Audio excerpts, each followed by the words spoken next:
Hello, my name is Bob Stahl. I'm the Director of Mindfulness-Based Stress Reduction Programs at El Camino Hospital, both in Mountain View and Los Gatos, Good Samaritan Hospital in Los Gatos, as well as Dominican Hospital in Santa Cruz. And this is a free uh, introductory session for mindfulness-based stress reduction that we feel would be very important for you to view before enrolling in the class. I will be teaching some of the classes as well as some of the staff that I've trained and have worked with for many years. We also want to let you know that we do offer scholarships for those with financial challenges. We are very committed to having access for anyone that wants to take mindfulness-based stress reduction, that they can take the class. So thank you very much, and you'll be watching the pre-recorded video about mindfulness-based stress reduction. And at the end, a taste of mindfulness, so you have a little bit of experience of it. And there will also be information for more questions. You can contact info@mindfulnessprograms.com, as well as there'll be a link that will be posted to register for the classes. So thank you very much, and may all be well and healthy.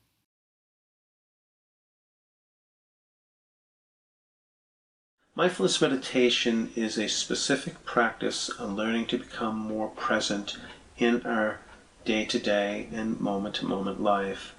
In many ways, we could say that mindfulness meditation is a way of life, but it could be reflected in two specific practices, a formal one and an informal practice. The formal practice is using specific mindfulness meditation objects to help us develop more awareness of what's actually going on in the mind and body. We may become aware of the breath as an object of awareness, or bodily sensations, listening to sounds, and mindfulness is the practice of learning to become more awake, more present to our day-to-day, moment-to-moment life.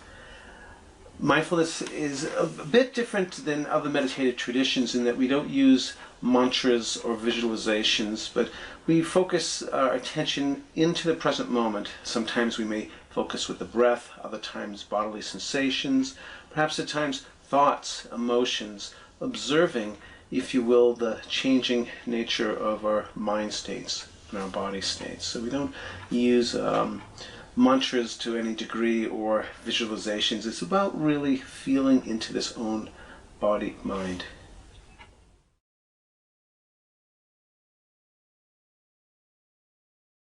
Mindfulness-based stress reduction was developed at the University of Massachusetts Medical Center by Dr. Jon Kabat-Zinn and assisted by Dr. Saki Santarelli.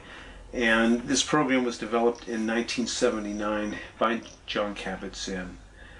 Jon Kabat-Zinn actually had a promising career in molecular biology, working at a medical school at UMass Medical Center. He also was a mindfulness meditation practitioner, and I believe that he, in his early career, was reflecting on how he could potentially bring both of these worlds together, medicine and meditation. Each he had a real passion for. And during a meditation retreat, he evidently had a moment's pause where this vision of developing mindfulness as a stress reduction program arose into his mind, and he became evidently very excited about possibly implementing a program using mindfulness as a way of working with stress, pain, and illness. This had actually never been done before.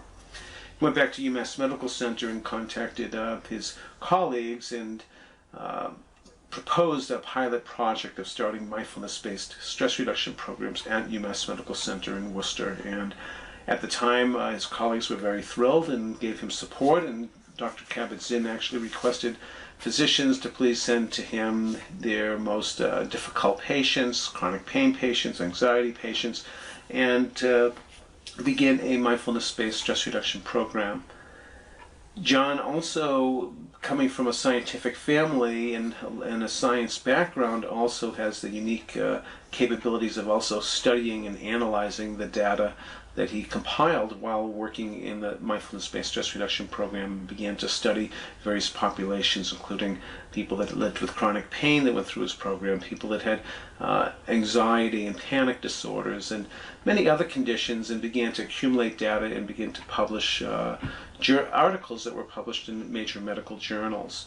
So through the years, it's been a growing research in mindfulness-based stress reduction, and particularly in how it works with people living with stress, pain, and illness. And there's actually now over 200 medical centers in the United States that actually have mindfulness-based stress reduction programs, as well as it's grown internationally.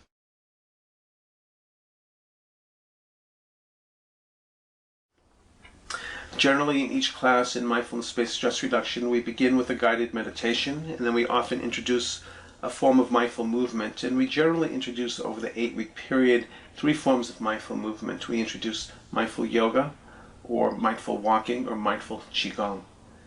So after we do a period of movement, then we also break into small groups during the class and begin to discuss with one another about what we're learning about ourselves as we've been practicing with the mindfulness CDs that are handed out at the beginning of the class, that we like each participant to work with at home, developing mindfulness into their day-to-day life.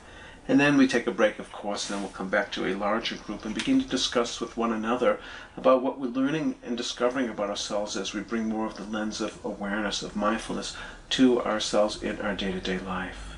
They generally will last 8 weeks, and we meet together once a week for 2.5 hours.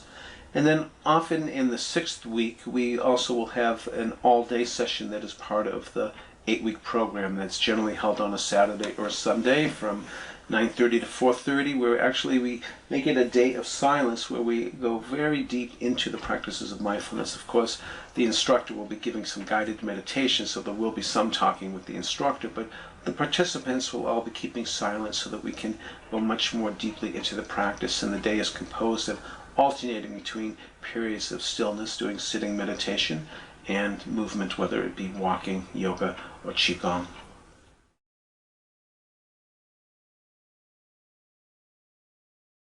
There's a number of different stories, and one that's coming to mind right now, and this is something that's very practical. There was a woman that was dealing with a lot of chronic pain issues in her lower back, and she also worked as a receptionist in an office. And one day, while she was working, she happened to turn to go to this cabinet that she goes to like a number of times a day, so consequently a number of times a week, and hundreds and thousands of times over the months and years.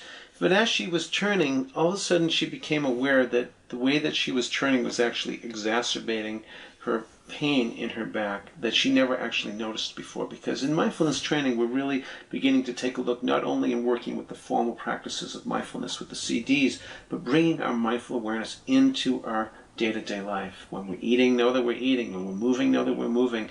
So forth. All these different activities of daily life we bring more attention to. And so she brought more attention to the way that she was moving and noticed that her pain was exacerbating because of that move.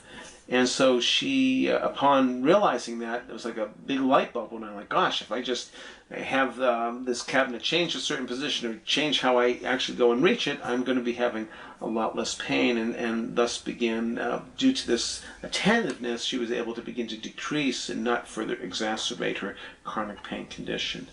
There's been a number of people working with panic and anxiety that have had significant breakthroughs. One gentleman in particular was very burdened by a lot of anxious thoughts, and one of the components of the sitting meditation practice is to be able to begin to sit back and observe thoughts and begin to see that thoughts come and that they go, that they're ever transient. And this gentleman, I remember his discovery of observing that his thoughts were transitory, that even the anxious thoughts that he was feeling was just something that comes into awareness and leaves. And this recognition helped him to be able to begin to disengage from anxious thoughts, to be able to just observe them as just thought patterns that just come and go. And he began to actually experience more and more freedom and less anxiety when he realized that his thoughts, that his anxious thoughts were just thoughts, and that they come and that they go. I've had a number of people say that because they've developed more body awareness, they're becoming more aware of how they're holding themselves in their body, getting tighter, or being aware of just the mind states that are connected with the body, that when there's uncomfortable mind states, angry states, sad states, there's a lot of, feeling a lot of stress, that the body seems to get tighter. And then many people have begun to discover that there's a relationship between those internal reactions to an elevation of blood pressure. And upon realizing that they are holding tightly, they can become proactive in beginning to soften their bodies and their minds, and thus lowering their blood pressure. And many people discover that they can begin to manage their blood pressure more because they're more aware, if you will. They have their fingers on the pulse of how they're feeling in their own mind and bodies in their day-to-day life. They can notice when they're beginning to get tight and release that much sooner, thus trying to keep the blood pressure at an equalized level. Now, one thing I'd like to also recommend is that in mindfulness, we're looking in some sense to cultivate deeper levels of healing. John Kabat-Zinn has a wonderful definition of healing, which is to come into terms with the way things are. There could be people, for example, that do have blood pressure, and even though they're developing some mind-body tools to help to soften and relax, to keep a closer monitoring faculty of awareness on their own body and mind, but no matter what they do, their blood pressure still is elevated. So, fortunately in medicine we have blood pressure pills, and so of course these need to be taken. But the deeper level of healing with mindfulness is that perhaps the healing is the coming to terms that you do have blood pressure, and how do I work with my emotional responses to it? And if my emotional responses have a lot of suffering, have a lot of anger, a lot of sadness and fear, mindfulness has this very wonderful way of being able to begin to address these issues. Doctors sometimes say, you got to learn to live with it. But how do you learn to live with something that you don't like and you don't want and you wish you didn't have? And so mindfulness would be also working with a person on the emotional reactivity that often comes with living with pain or illness. And so the first thing that comes up is someone becomes aware that they are angry, they are scared, they are sad. Those are usually the first three: fear, sadness, anger, also confusion. And mindfulness would be able to help us to be able to acknowledge those types of feelings. What we discover is as we begin to acknowledge our anger, our fear, our sadness, our confusion, that actually our relationship to our pain, to our illness begins to change. We're no longer meeting it with resistance. This is one of the most important points in mindfulness-based stress reduction, is that when we have resistance to how things are, it only causes more pain, more fear, more suffering. When we learn how to go with what's happening, begin to acknowledge the feelings that we're feeling, gradually in time we may be able to open and come into accepting things as they are. And I use the word acceptance different from the word acknowledgement. Mindfulness doesn't mean that you have to accept or be okay with what's here, because it may be that you're not. I have blood pressure, I hate it, I don't like it, I have cancer, I don't want it, I don't want it to be here. So we're not saying in mindfulness that you have to accept it, but what we want to do is first begin with where it is that we are. Let me acknowledge my anger about my cancer, my headaches, my chronic pain, my blood pressure. Let me acknowledge my sadness, my anger, my fear. And as we acknowledge these feelings, letting, in some ways, honoring the resistance and working with it and acknowledging it, gradually we come into a place of more deeper healing, potentially into a place of acceptance, where we come to, in some sense, to make peace with ourselves, with what it is that we have.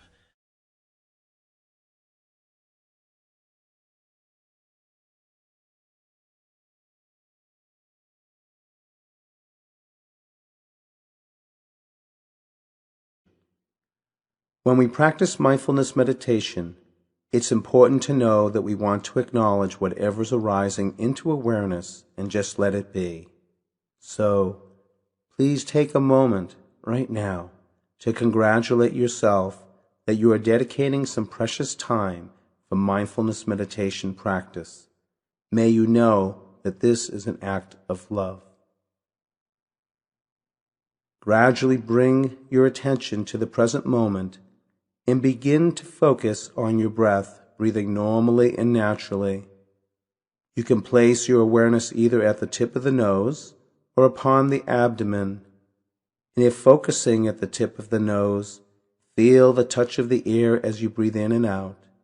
And if you're focusing at the abdomen, feel the breath in the belly, expanding on the inhalation and contracting on the exhalation. As you breathe in, be aware that you're breathing in, and as you breathe out, be aware that you're breathing out, moment to moment. Without any judgment, just watch the breath. There's nothing to figure out. There's no place to go. There's just being in the here and now, noticing the breath. Just living your life one inhalation and one exhalation at a time. Breathing in, breathing out, watching them appear and disappear, just breathing. And now releasing awareness of the breath and bringing attention to the body. Let yourself feel the sensations within, without any aversion or indulgence, just acknowledging the multitude of varying sensations moment to moment. If you come across areas in the body where there is tightness, allow it to soften if possible. However, if the sensation remains and persists, then just let it be there, remaining and persisting, and observe the waves of resonating rings of sensations, just letting them flow wherever they need to go. Try to have the mind be like a meteorologist, just watching the internal weather patterns without judgment, just being with things as they are. Sensations rise, sensations fall, watching them appear and disappear, just sensations. Now releasing awareness of the sensations and bringing attention to the mind, to thoughts and emotions. Observe the mind without any aversion or indulgence, just acknowledging the multitude of varying mental formations moment to moment. Like lying on a field, watching the clouds float on by, watching the mind in the same way. Thoughts rise, thoughts fall, watching them appear and disappear, just thoughts. Now releasing awareness of the mind and bringing attention to hearing. Observe the sounds without any aversion or indulgence, being aware of sound at its most basic, fundamental level. Because of the mind and the eardrum, there is the faculty of audibility. Be aware of sound at this level, just acknowledging the multitude of varying sounds internally or externally, moment to moment. Sounds rise, sounds fall, watching them appear and disappear, just sounds.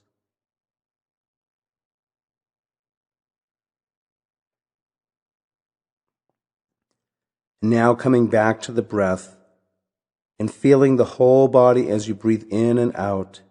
Feel the whole of the body rising upwards with an inhalation and falling downwards with an exhalation. Feeling the body as a whole, connected and whole.